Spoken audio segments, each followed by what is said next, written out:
Are we living in a computer simulation? And the Trump is Hitler comparison propaganda reaches a new level of absurdity. You're listening to the Propaganda Report. I'm Brad Binkley here with Monica Perez. Monica, how are you today? I'm great. How are you doing, Brad? I'm hot. It's really hot outside. My air conditioner broke in my car the other day. I haven't had a chance to fix it yet, and it's like literal hell sitting in traffic in my car. It's a steam room, a sauna. It is. It's a steam room, yeah. Steam. I should charge people. Steam room. Yeah, this heat wave. This man-made climate change, I believe there is man-made climate change, but I feel like it's spewing out of the butt of airplanes on purpose, and we're being lied to about it. Yeah, or some machine they have at the closed CERN operation.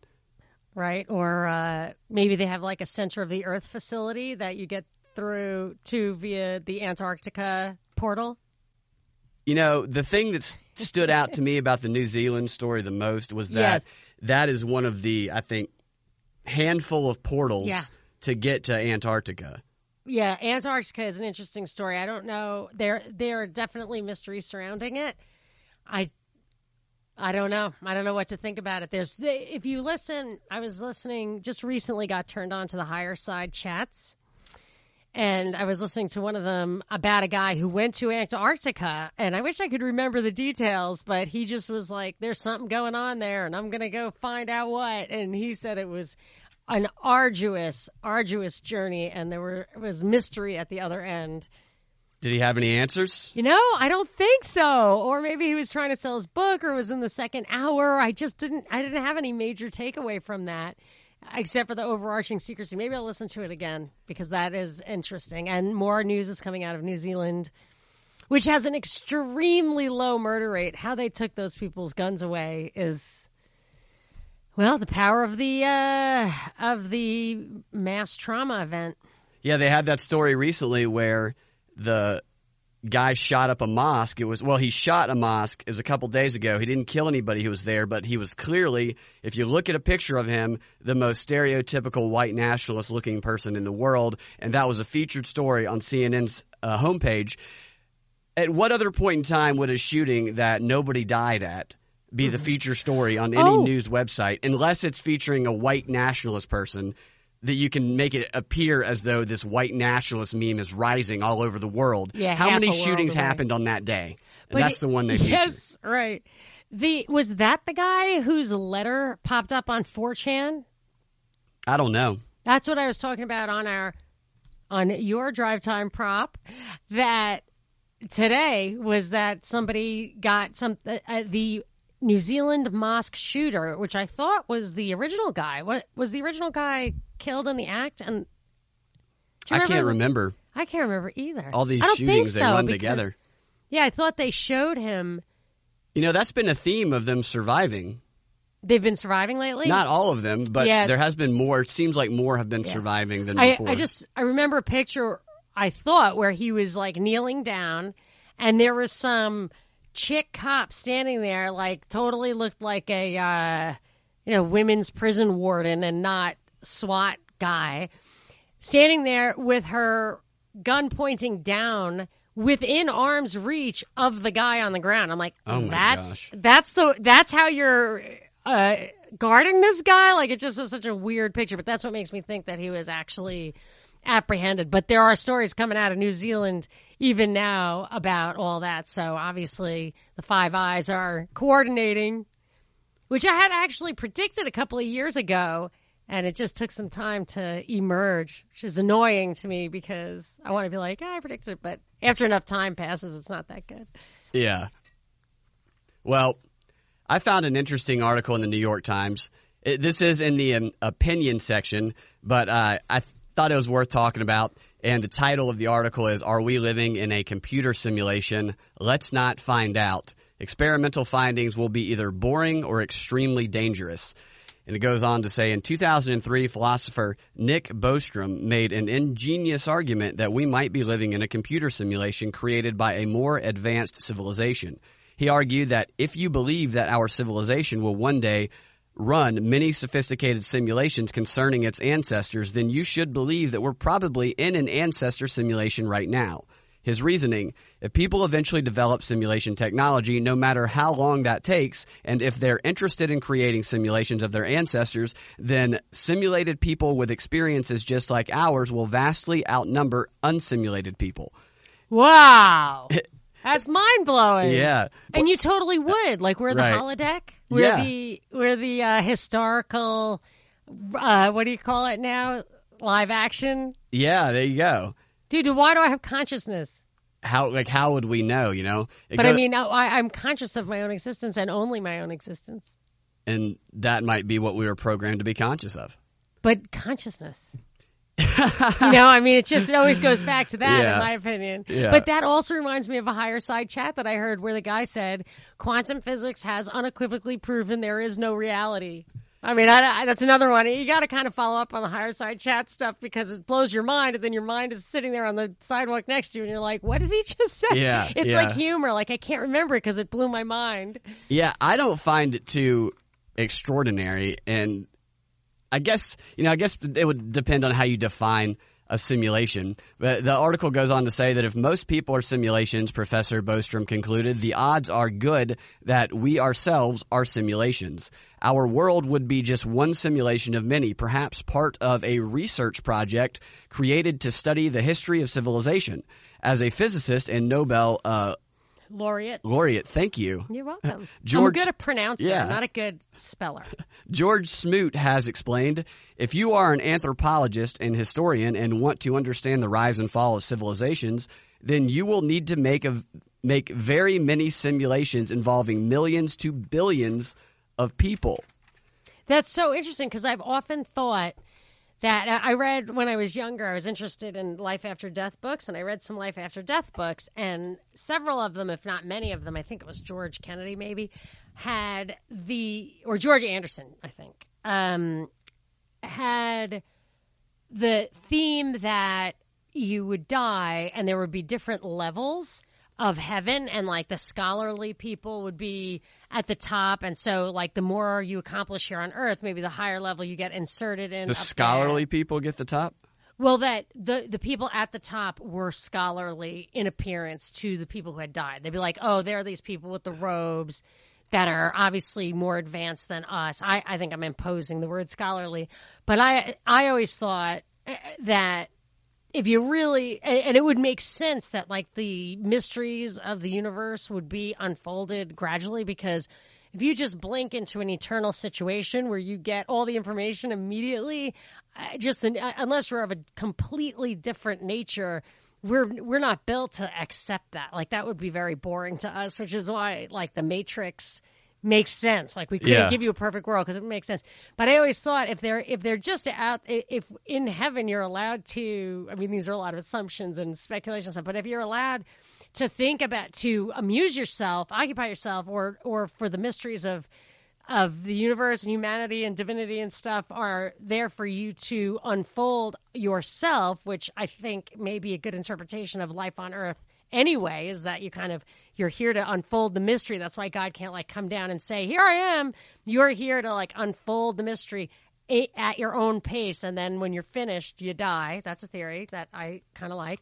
But that I would for sure say, hey, can I insert myself into a life, to occupy some of my eternity on Earth in the turn of the 19th century? Like, I think that would be interesting, or Greek times. And then it always occurs to me like, oh my gosh, maybe that's what I'm doing right now. Yeah, yeah.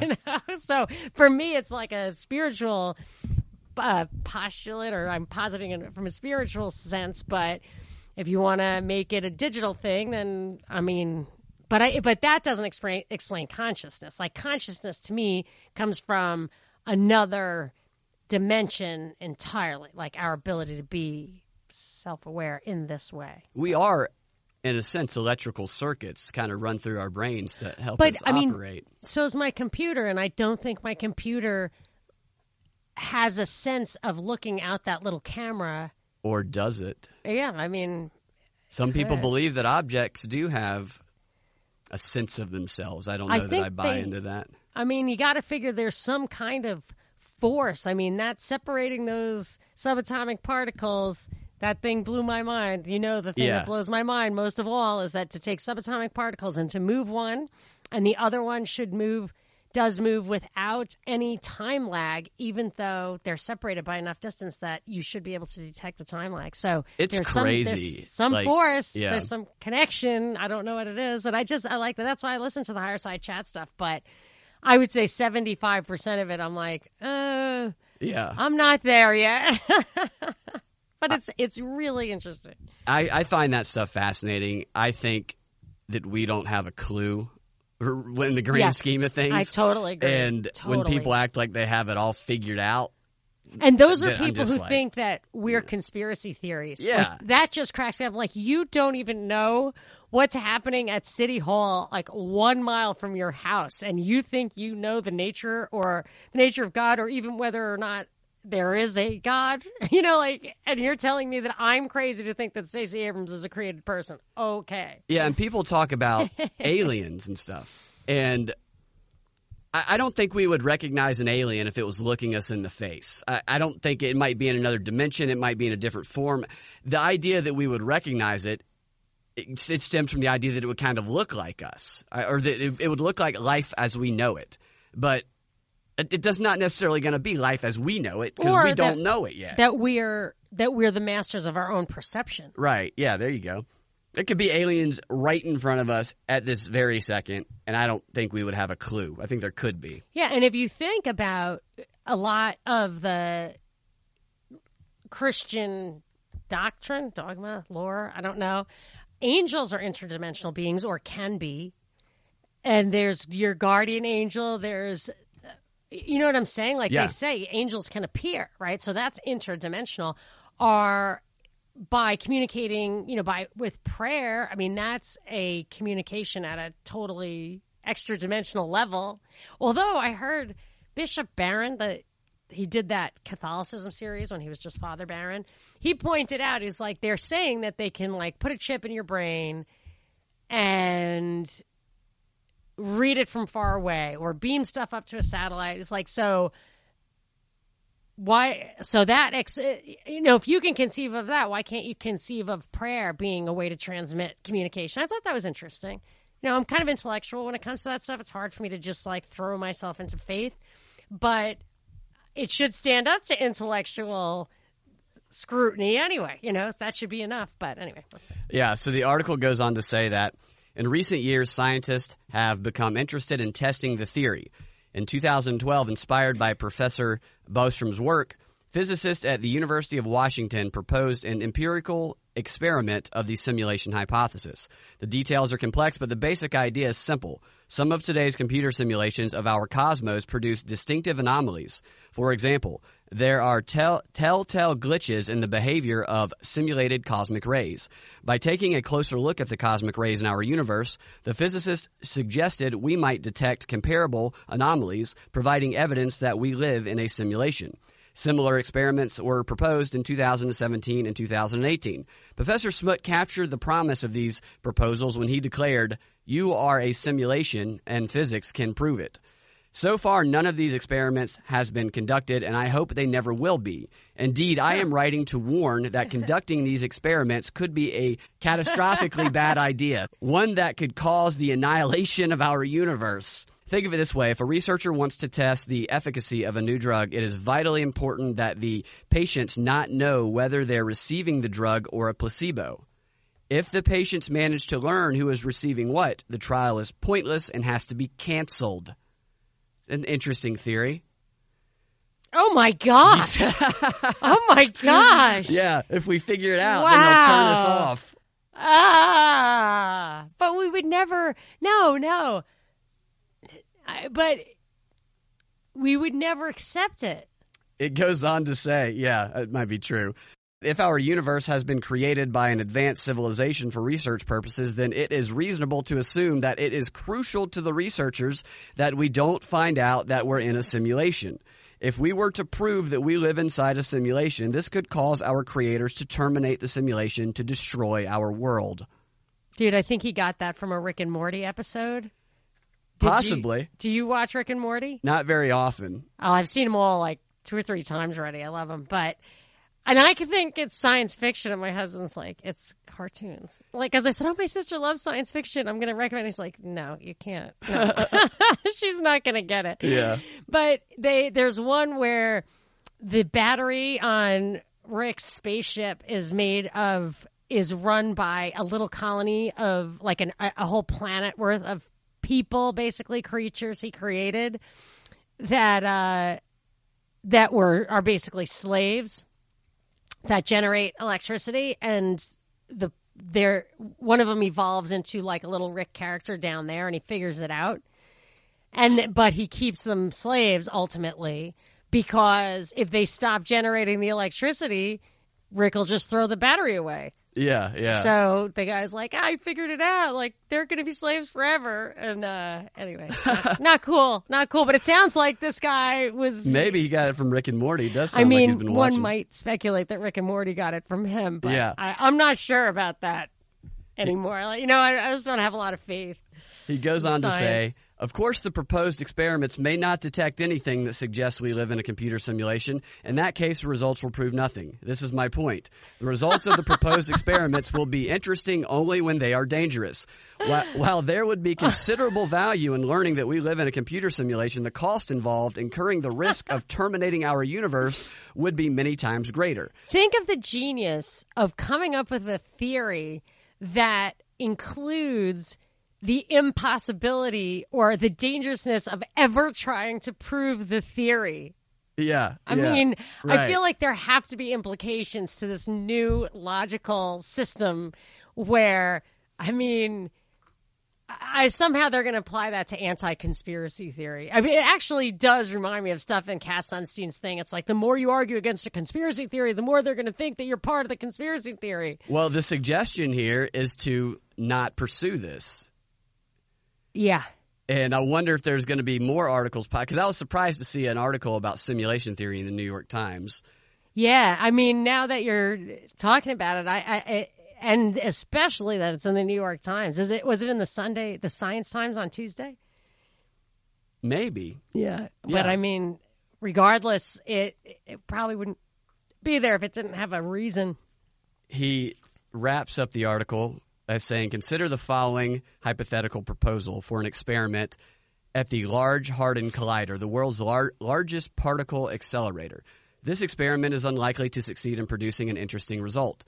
But if it does succeed in producing an interesting result, it may cause the annihilation of our universe. Would conducting this experiment be justified? Of course not. As far as I'm aware, no physicist proposing simulation experiments has considered the potential hazards of this work. This is surprising, not least because Professor Bostrom himself explicitly identified simulation shutdown as a possible cause of the extinction of all human life. All right. Hold on.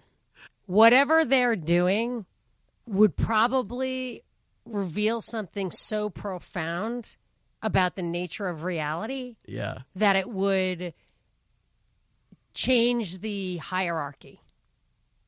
Oh, yeah, absolutely. And if that's absolutely. So then he's saying that you don't want to pursue that knowledge. That's a great point.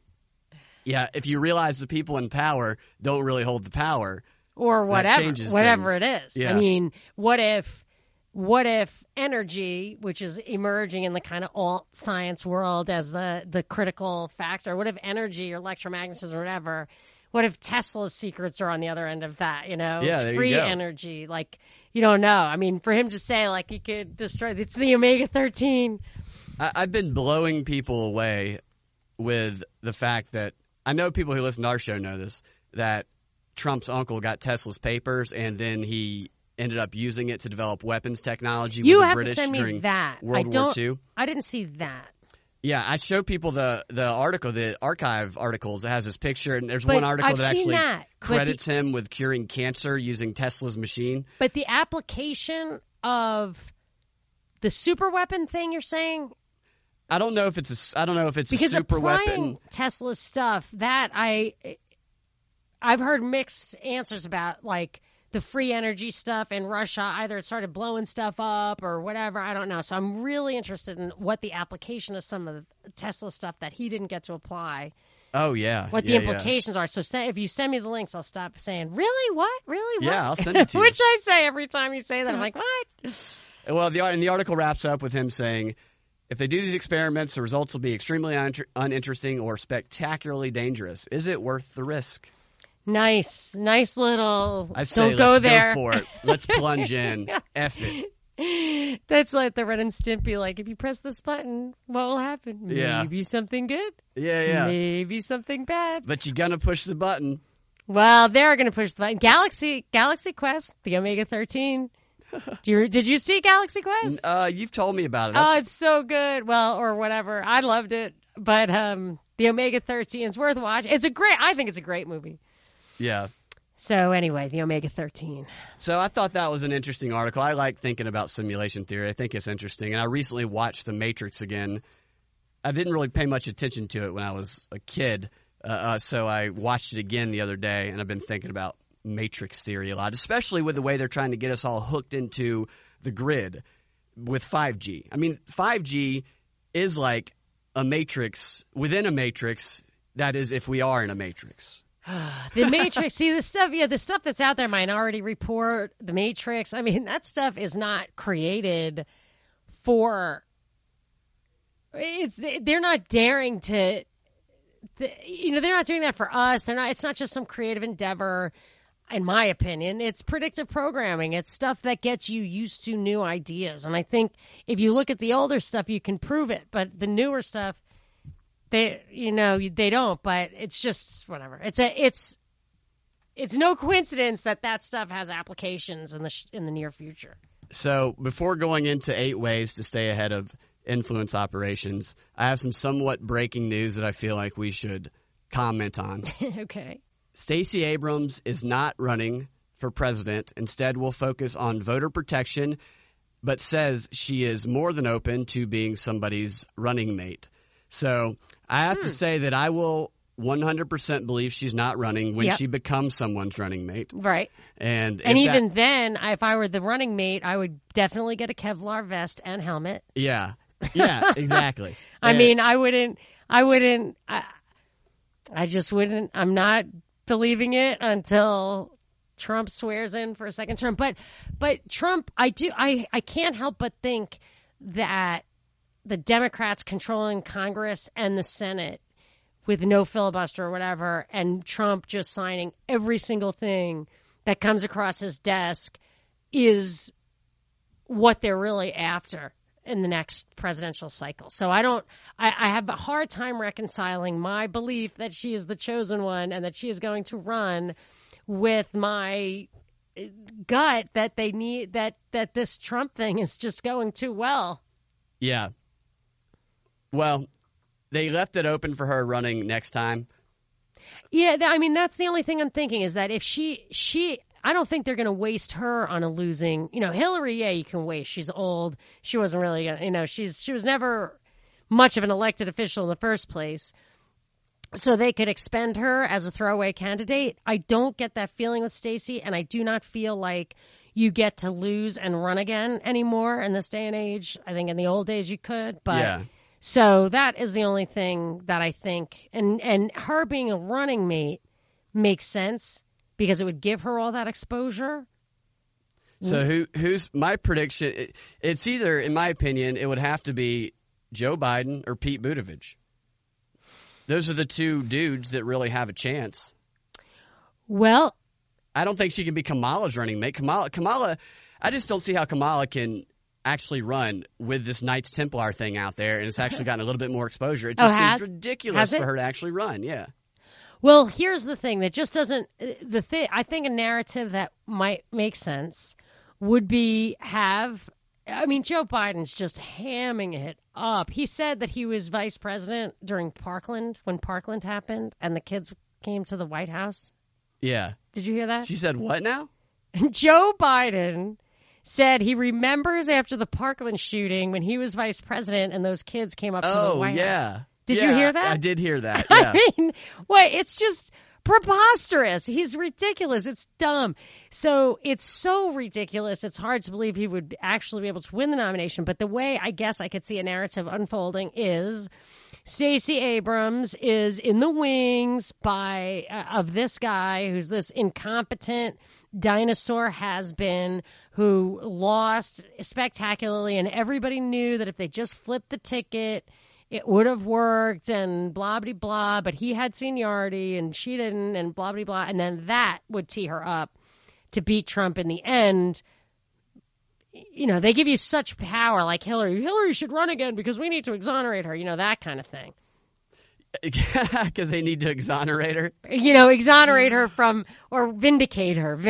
Yeah, because she won the last time? Because she really did win, and then if Stacey Abrams, like, robbed again of her birthright as the, whatever, grassroots candidate, or I don't know what. So, I mean, look, I am no seer when it comes to what the actual step-by-step psyop they come up with. They're definitely always ahead of me on that stuff. Yeah. I'm usually pretty good on where they're going and why, but the actual machinations, I mean, it is hard for me to believe that they're going to waste this Trump thing on just one term.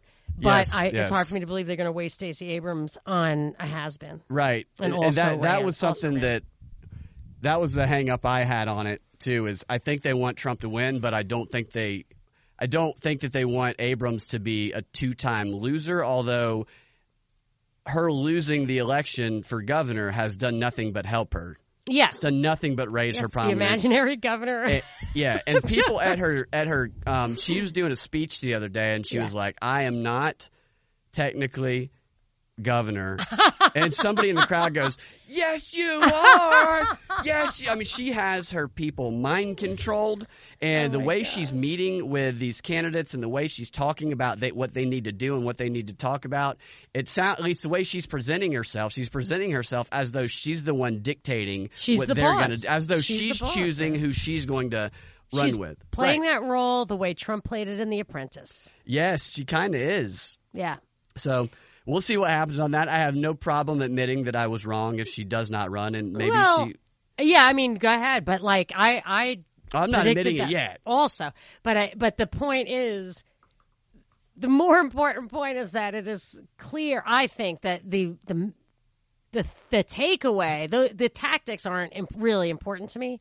What is important is that people understand that we knew from the beginning that she was going to have legs, that her person would have legs, unlike the other Stacey who ran against her, whose last name I can't even remember. Evans. Yeah, because she was created in this way. When you look at her resume, you can see who she is. Same thing with AOC. Like, we latched onto these people early because we could see that they were not your ordinary run-of-the-mill also-rans. Yeah, and she's become a darling. How they're being used, that I don't know. But, I mean, her agenda is getting pushed out by a lot of politicians. And the voting thing, every time it's brought up, I can't handle that. Kemp was guilty of voter irregularities of an illegal nature before she ran against him. Yep. I mean, it's a travesty. It just shows the same thing as the flag thing. She doesn't actually care about voting integrity or the people of Georgia or the elections or anything. It's a calculated move to raise her political star, and it's worked very well. She's been all over the place. JJ sent me an article about this on Twitter and a video of her just spouting the talking points about how Republicans in Georgia are going to send police to precincts to intimidate black voters, just hitting the identity politics hard. Is a very calculated effort when she chooses these polarizing issues that she uses to gain power for herself. And whatever she's doing, she's going to be in a position of increased power, and she will continue to pursue more, in my opinion. I think that is pretty clearly the case. Plus, she's young, which always goes to that. My feeling that they tap them very young, and that article that we read yesterday in the Drive Time Prop about the NSA recruiting teenagers as lifelong employees, paying them full-time salaries while they're in college. I mean, that would explain Anderson Cooper being, he had the only job he ever had was in the CIA. Okay, so during college. Yeah, you right. nailed that. You've been all over that for a long time. I know. Well, it just seemed self-evident to me. And then all those people who fit the bill. I mean, and then you can start thinking of people like Jim Comey. Jeez. They found him. I don't know, but it seems a coincidence that this guy was the biggest liar in history as a teenager. Yeah. He was railroading innocent people as a teenager, as a civilian. He ruined somebody's life by accusing them of being the Ramsey rapist and as the a government teenager. Paid millions to that guy, just like Mueller. Oh, I forgot about that. Yeah. They paid millions to the guy to Comey or to the other guy? To the guy Comey ruined. Falsely identified. Yeah, because he couldn't get a job because everybody saw him as the Ramsey rapist. Probably. I don't know why the damages. They could have just been punitive, but they got the money, and Mueller did too. All right, changing gears. So there was this article last week which blew me away. It was from the Huffington Post, and the image that went with the article was a picture of the next day's New York Times front page. So that was their story. Their story was based on what a headline was that the New York Times was going to publish the next day. How did they even have that? Because this was an operation they were all working on together. That's how they had it. They sent the pictures and said, here it is. We're all colluding. Right. Don't worry. We're definitely not running it. This is just, the story is the story. And as they never per ran usual. it. They did not run it. So the New York Times headline that they featured on the image that the Huffington Post featured says, Trump urges unity versus racism. And the headline for the Huffington Post said, New York Times nightmare headline, Trump urges unity versus racism, ! And this was a story in almost every major publication. It was a top the story. trend. I just got it wrong. And this idea that it was just the whole idea behind it was that the New York Times is quoting what Trump said in his speech, that he's uniting against racism, and the New York Times is treating that as though he was sincere in saying that and as though he's not a racist. And people only read the headlines, and to imply that Trump was serious and not a racist white nationalist is outrageous. It's outrageous. So we're going to attack the New York Times, and the New York Times pulled it. They changed the headline, and they apologized profusely, and they admitted that they were wrong in suggesting in that headline, in quoting what Trump said, suggesting that he was serious about not being a racist. I mean, and so that what they did after that, what the New York Times did after that, here's another article, a follow-up to that one. New York Times top editor, Trump racism headline was a effing mess. Read the headline again. New York Times top editor, Trump racism. No. Read the original headline. The headline that he's calling a mess. This is the headline that the New York Times top editor called a mess. Trump urges unity versus racism. Then what assholes? That's outrageous. How could you do that? Yeah. I mean, why would anyone write that? You know what? They're racist. They spelled out fucking, but they just put a star in it in the headline. Trump racism headline was a effing mess. And then within the article, it goes, in a lengthy town hall meeting on Monday, the paper's top brass addressed a bevy of recent controversies centering around the Times coverage of Trump, race, and politics. During a hastily arranged meeting lasting well over an hour, top Times leadership addressed the paper's staff about public criticism that the outlet had faced in recent weeks centering around its coverage of Trump, race, and politics. Among the many topics discussed in the meeting were two recent embarrassments for the paper. Embarrassments. A credulous headline that characterized Trump's post-mass shooting televised speech as a sincere call for national unity. But it didn't. It just basically quoted him, right? Read it one more time, the original headline. Trump urges unity versus racism. And Trump, I think, in the speech called for unity versus racism. Right. And I'm going to read this again because this is just a... If they hadn't written urges, if they had written calls for... Yeah. Or if they could have said, Trump pretends to call for unity versus racism, but we all know he's a racist. Right. Like if they Disingenuous said that, Trump secretly codes backward speak.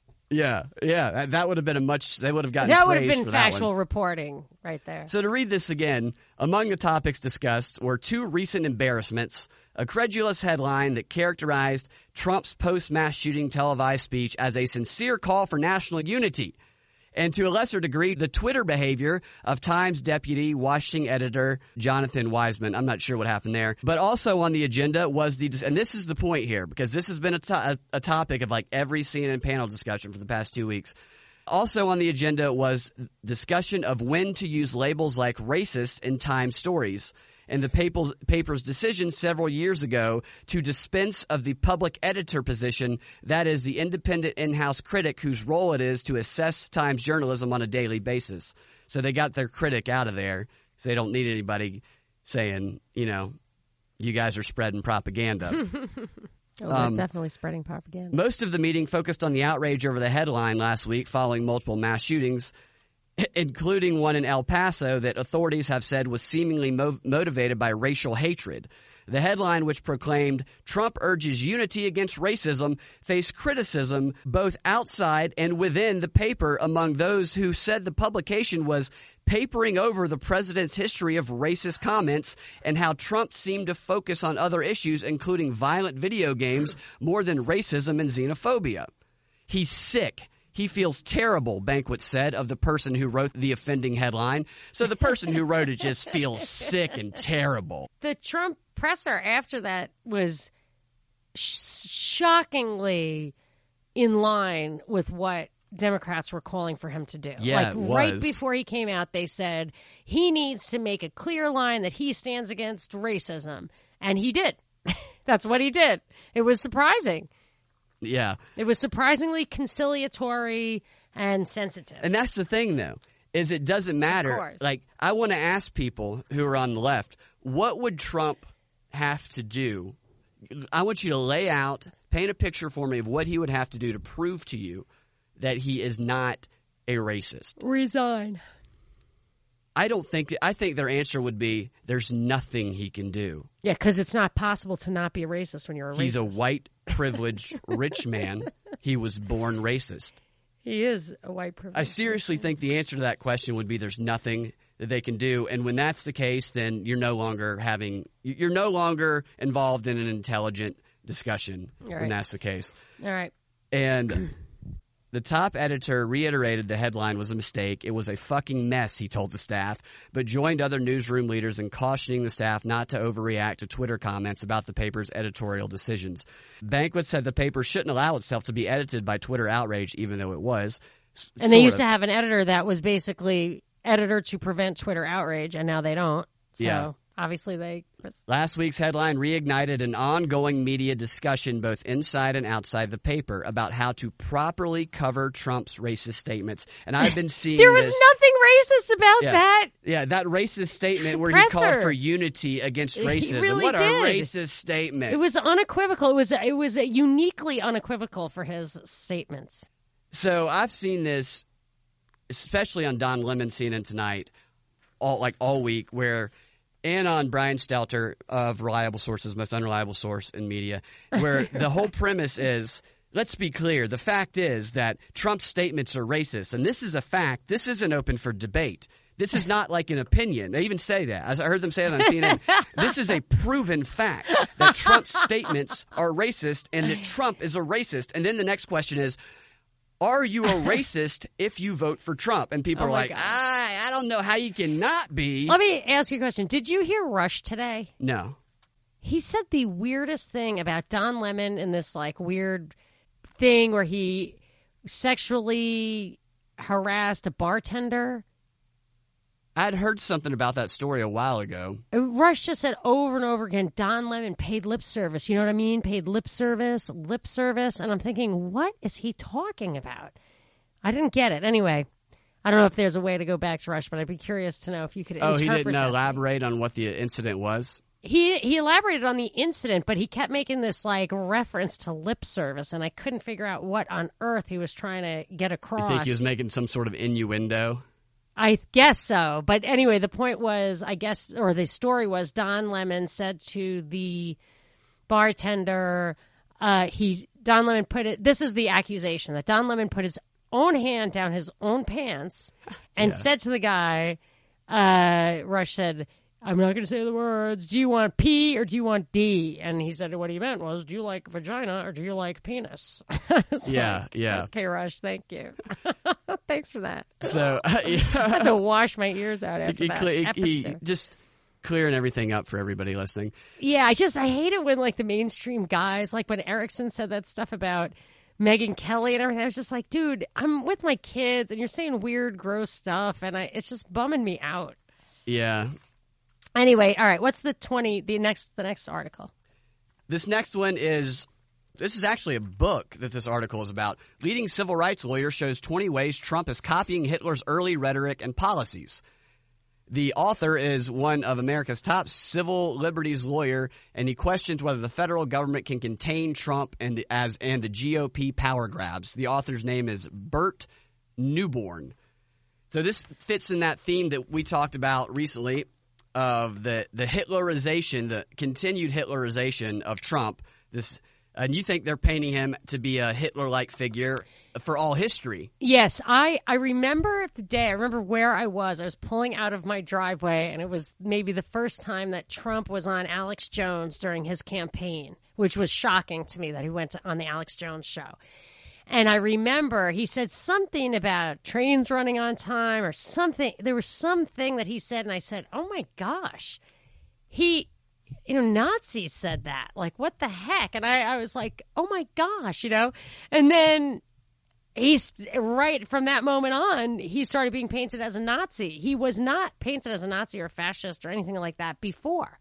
And then, my saying it now sounds like, oh, well, obviously that's where it is. So then you see all this fascism, you see all this left-right, all this extreme polarization, left-right stuff, and he's painted as Hitler, and it feels like it's just in-the-moment politics. But I'm beginning to think that the image of Hitler is just getting too time-worn, and the system, whoever needs the villain from the right, I guess, is creating Trump as a villain for the ages, as like literally the new or metaphorically as close to literally as the new Hitler. Yeah. And that he will go down that way in imagery and everything. And the parallels, as I started to think about that, are even greater than I had originally thought, which is, I remember when I read a book called Conjuring Hitler. That was a good one, by Guido Preparata, who also wrote The Ideology of Tyranny, which was harder to get through. But the Conjuring Hitler thing, when they they tried to figure out who the powers that be who wanted to undermine Germany from a cultural point of view, but keep like the industry and the money and stuff intact at the top, which is what happened. Yeah. They looked for somebody who could what the memetics slideshow I talk about all the time says to do it, who would enhance the dysfunctional subculture, would bring out the worst parts of the culture, would really undermine the culture of Germany. So they found this guy, Hitler, like a lot of people were on every street corner.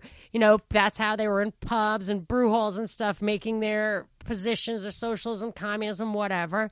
This guy was identified as someone who had the charisma and had the ideology and all that to do what they needed to do, but who could also be counted on to work with the powers that be to structure how things were preserved or rearranged at the top. And I feel like the way you look at Trump's training in The Apprentice and his background as having been a deep state character who has that P.T. Barnum feeling, who has that charisma, who else could dominate 24/7 news cycle year in and year out? I mean, the magnitude of a person's personality in this age to be able to do that is really, it's hard to come by. And I feel like he has those characteristics and this cult of personality that he has, where he can bring in gun control. He can allow the debt to exceed GDP for the first time in history or in peacetime, that he can do these things, and people who would have absolutely rioted for Obama's impeachment are defending him instead. I mean, this is a cult of personality, and I feel like that it is a cult of personality. There are a lot of sure. similarities with how the image and person of Hitler was used, regardless of being a bad guy and doing bad, which I don't think Trump actually is. I think he's playing this role. Hitler seemed like a true believer to me, but that is actually when they model. It's like the Indivisible modeling after the Tea Party. They are modeling the characteristics of the Tea Party without actually being the grassroots thing that emerged. So they're observing something that works, and they're taking the elements of that and they're using it for their own purposes. But that doesn't make it authentic. It just makes it. But it does make it as using the same tactics. Well, this article, the reasons that are listed are ridiculous. None of this stuff is specific to Hitler or specific to Trump. It applies to every single politician I've ever studied in my life. The old joke where you read 10 things that who said these quotes, like Churchill, FDR, right. And it's Hitler. Yeah. So right. So they make it out like this, just like they make it out like Germany in World War I was the only one doing propaganda. But in reality, in World War I, they were the worst at it. The British were the best at it, which is why we didn't recognize it and why we were bamboozled by them. So here are 20 common themes, rhetorical tactics, and dangerous policies, 20 serious points of comparison between the early Hitler and Trump. Number 1, neither was elected by a majority. Trump received 25% of the votes. That's a little less than the percentage of the German electorate that turned to the Nazi Party in 1932 and 33. So there's number one. Well, Hitler and Clinton both won by 44% of the vote. I remember that. I just remember that sticking out in my mind. I think Clinton was the first. It was just significant that he was the first one to not get a majority.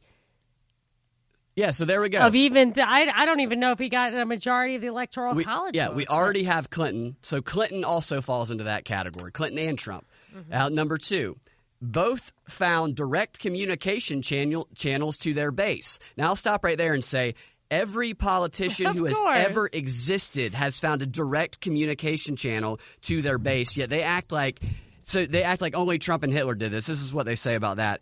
Nazi narratives dominated German cultural and political life. How on earth did Hitler pull it off? What satanic magic did Trump find in Hitler's speeches? What does that even mean? The Nazi Party gave out radios with one channel tuned to Hitler's voice, bypassing Germany's news media. Trump has the online equivalent in Twitter. We'll go ahead and stop it there. Obama gave out Obama phones. Lenin taught everybody to be literate and gave them all newspapers because you can't propagandize people if they can't read and if they don't get newspapers. Again, this is not unique to Trump or Hitler. It goes on to say Trump's Twitter account, like Hitler's radio, enables a charismatic leader to establish and maintain a personal, unified line of communication with an adoring political base of about 30 to 40% of the population, many of whom are all too willing, even anxious, to swallow Trump's witch's brew of falsehoods, half-truths, and threats, and bigotry, and racism. It goes on and on with that stuff. Number 3, both blame others and divide on racial lines. What politician that's ever existed has not blamed others and divided on racial lines? Mm-hmm. No, I don't think that there's any. Number 4, both relentlessly demonize opponents. Oh, that's new. Hitler invented demonization. I had no idea. That's ridiculous. Number 5, they unceasingly attack objective truth. Both Trump and Hitler maintain a relentless assault on the very idea of objective truth. Number 6. Funny, a lot of this stuff is in my propaganda piece that I got that I was going to read today. Oh, really? All this stuff is in it. Yeah. That's interesting. They relentlessly attack the mainstream media. That's not new. That was... Go back to the Revolutionary War. The founders were some of the best propagandists that existed. Thomas Jefferson, who said you're better, a man is more educated reading nothing at all than nothing but newspapers. The thing about this article is people are going to read the headline about the 20 ways Trump is copying Hitler, and that's what's going to stick. And they're not going to go through. But only because they already believe that. Right. Yeah, it does service what they already believe. Number 7, the attacks on truth include science. Number 8, the lies blur reality and supporters spread them. That's absurd. That's every politician in the world. Number 9, both orchestrated mass rallies to show status. That's what Communism is based on organizing mass rallies. They called it a combat party, and their main objective, the way that they built their party, was to organize mass rallies. But yet, this is just Trump and Hitler who do this, according to this book and this article. Number 10, they embrace extreme nationalism. Number 11, both made closing borders a centerpiece. Number 12, they embrace mass detention and deportations. Oh, so did Obama. Number 13, both use borders to protect selected industries. Everybody, that's the earmark of national. That's like, some people think this is the only reason to have a nation for centuries. Number 14, they submitted their rule by enriching elites. Oh, that's brand new, isn't it? That was just Hitler and Trump that did that. Number 15, both rejected international norms. That is the most generic. Right. Number 16, they attack domestic democratic processes. Number 17, both attack the judiciary and the rule of law. Number 18, both glorify the military and demand loyalty oaths. Well, the military glorification, I mean, obviously everybody does that, but like that is very disappointing about Trump. Just generic, because it's not even it's the generals and stuff. It's the people on top. He makes them politicians. His very first act as president was to eliminate or defer or whatever it was the restriction that somebody within 7 years of active military could be the Secretary of Defense. Yeah. You want to keep the civilian in charge of the military. And he took that away. Yeah. So I don't like that. But anyway, keep going. So the loyalty oath that they cite, and as Trump's example of a loyalty oath, is James Comey. James Comey said Trump made him take a loyalty oath. I know, exactly. It's hearsay. Number 19, they both proclaim unchecked power. Like Hitler, Trump has intensified a disturbing trend that predated his administration of governing unilaterally, largely through executive orders or proclamation. So when he declared himself emperor? I remember that. I guess he did that. I didn't hear that story. That's kind of messed up. Or like when they said there's no more term limits and his term was 30 years instead of 4 years. Yeah. And when Obama, made executive orders, that was not like Hitler's. That was different. That was humanitarian executive orders. Right. Number 20, both relegate women to subordinate roles. Yeah. Unlike Bill Clinton, who exalted women to the top of the Oval Office desk, and then his wife respectfully called them Looney Tunes or whatever it is that she called. None of those are specific to Trump and Hitler. All of them apply to almost every politician, yet this article in this book is propagating this whole Trump is Hitler, Hitler is Trump That's theme. So interesting. That's a whole book because it's a throwaway from an article point of view. Yeah. It's nuts. I feel like there's I have so much stuff here. I was reading this. Maybe I'll just pick one thing that's interesting out of this stuff. So I've been reading this FBI document that was sent to my attention by a lot of different people from May about conspiracy theories being conspiracy theories based on race, fringe political movements, or identity are, here it says, anti-government, identity-based, and fringe political conspiracy theories very likely motivate some domestic extremists to commit criminal, sometimes violent activity. So they're categorizing them as domestic terrorists.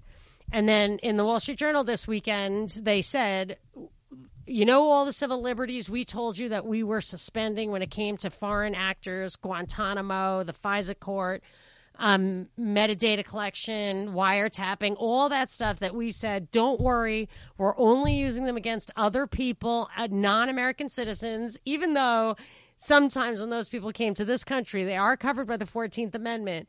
They and so many conservatives will say that these are God-given rights, not government-given rights. So when you challenge them, why aren't you extending these rights to other human beings? They have no answer for it. But we were told, don't worry, it's not a slippery slope. It is not a violation of the Constitution. Now that lengthy Wall Street Journal piece over the weekend, written by an intelligence guy or an LEO, law enforcement, FBI, or all of the above, worked for the State Department. This guy's up there.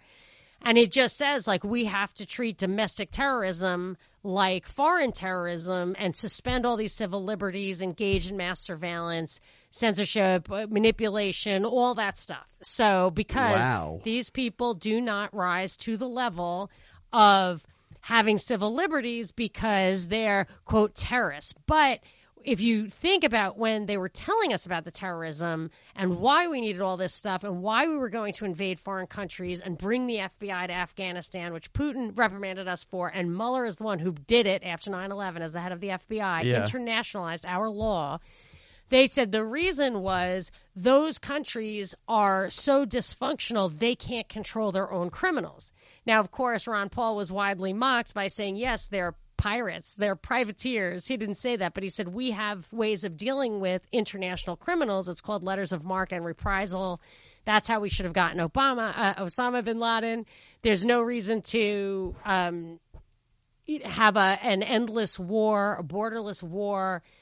So our argument for having this kind of extra legal approach was always that other countries, other sovereign countries, you could not respect their sovereignty because they weren't holding up what characterizes them as sovereigns, what gives them a sovereign right is that they are the law and they're not exercising the law. So there really is no argument here to bring that here except for what Michael Chertoff said as the Homeland Security chief. He said that we need a new legal architecture because we are not designed to deal with international stuff. He did not yet say domestic stuff, but they're saying our fundamental laws don't work. So this is all part and parcel of that. And it got me interested in the subject of conspiracy theory because they're using that as one of an identity stuff and fringe politics, whatever that is, I guess, anarcho-capitalism as and as an anarcho-capitalist, I am, by definition, not a nationalist because I don't believe in the nation state. Yeah. So I would still be characterized as this. So this is how I got into rereading this the article by Cass Sunstein and Adrian Vermeule at Harvard, and Cass was at Chicago Law School. He later or soon after became Obama's information czar. Yeah. But this was like in the early 2000s, around 10 years ago, called Conspiracy Theories. And was that his title, information czar? Well, that's what they called him. I don't know what his actual title, but they absolutely called him that. And then this other, I just stumbled upon the strategy research project called PSYOP Operations, which is a little redundant, PSYOP Operations in the 21st Century by Gary Whitley, or Whiteley. I think it's Whitley. I think it says USAWC, U.S. Army War College, class of 2000. Although I thought this guy was a civilian, but he can't be, I think, if he went to there. But anyway, so there's a lot. We really don't have time to go through any of this, but there is a lot of stuff in this document from 2000 that speaks to some of the things that you were talking about, some of the things that I have been observing. I'll just give you one little snippet, and we can just cover this stuff another time. Yeah, we can hit it next week. Yeah.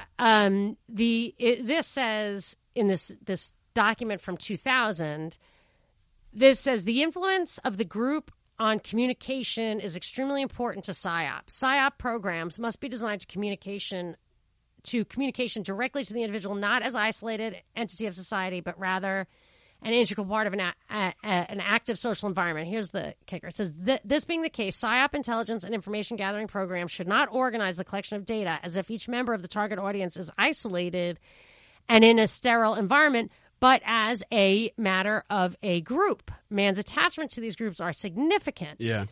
Consequently, the opinions and activities shared with the group influence his response to all communication. In other words, interpersonal relationships must be considered to properly understand the communication process and to conduct effective PSYOP. Interpersonal relationships seem to be anchor points for individual opinions, attitudes, habits, and values. Yes. It says this concept, the importance of the influence of the group, suggests that when people are interacting in the communication process, they generate and maintain common ideas and behavior patterns that they are reluctant to modify. Also, it is apparent that when communication concerns sensitive roles and standards of the group or group culture, it is usually checked with other members of the group. That, to me, explains what I always thought was like kind of an overemphasis on the group thing and when Google was established. So I read this article from Quartz.com a while ago. Quartz. Google's what is it? Quartz, yeah. That's heavy propaganda on It's Quartz, yeah. Google's true origin partly lies in CIA and NSA research grants for mass surveillance. And it says the CIA and NSA's end goal. So they got Sergey Brin to start building Google for this reason. It says CIA and NSA's end goal. The research arms of the CIA and NSA hoped that the best computer science minds in academia could identify what they called birds of a feather. Just as geese fly together in large V-shapes or flocks of sparrows make sudden movements together in harmony, they predicted that like-minded groups of humans would move together online. So the timing, which was 1995, this thing I just read to you was from 2000. It says the intelligence community named their first unclassified briefing for scientists the Birds of a Feather briefing, and the Birds of a Feather session on the Intelligence Community Initiative in mass digital data systems took place at the Fairmont Hotel in San Jose in spring of 1995. 95. That's interesting. I think might be the same year Bernays died, and what you described there is it's about the central premise of Bernays' propaganda strategy. Really? Yeah. But obviously in the 20s, it was harder to get those. He emphasizes those groups, those birds he doesn't use the term birds of feather, but he does emphasize that same stuff. And to hear that they had a specific focus on applying it to the digital world, which we kind of assumed, but to hear an actual document is... Yeah, there's tons more. We don't have time for it now. Yeah, I'm fascinated by that. Time. We should go through that one next Thursday, whenever. Yeah. All right. Thank you, everybody, for listening. Thank you, everybody who's donated and supported us in a variety of ways. If you want to help out, you can donate via PayPal or become a Patreon. And check us out on Saturday from 3 to 6 this Saturday. Yes. 3 to 6 on Saturday. And check us out every day with your drive time prop. You can find it at thepropreport.com or your favorite podcasting platform. We will talk to you next time. Later.